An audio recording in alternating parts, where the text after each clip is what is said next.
Hey guys, welcome back to our channel. So for today's video, I'm going to teach you how to get your UTR number from HMRC. So first, you may want to head over to gov.uk. Next in the search bar, just type in get UTR number. So we're just going to click on this search recommendation. Now from the search results, click on find your UTR number link.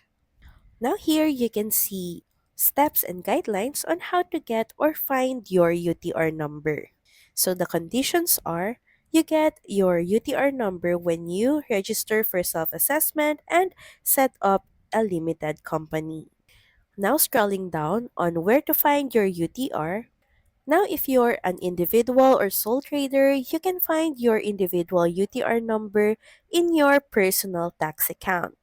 You can also see it through your HMRC app. Now, all you have to do is, of course, have this app and download it, log into your account, and from there, you should be able to view your UTR number.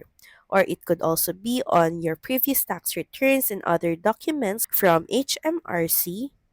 But if you still cannot find your UTR on any of these documents or online, you can head over and contact HMRC. So just click on this link, and here you can see details on how you can contact HMRC regarding your UTR number. The same is with if you're acting on behalf of an organization, and if you cannot find it, you can always contact HMRC. And if you have a limited company, you can request it online, and HMRC will send it to the business address that's registered with Companies House. So just click on this link, and from this page, you can start asking for a copy of your corporation tax UTR. So that's pretty much it. Thank you very much for watching this video, and I'll see you again on the next one. Bye!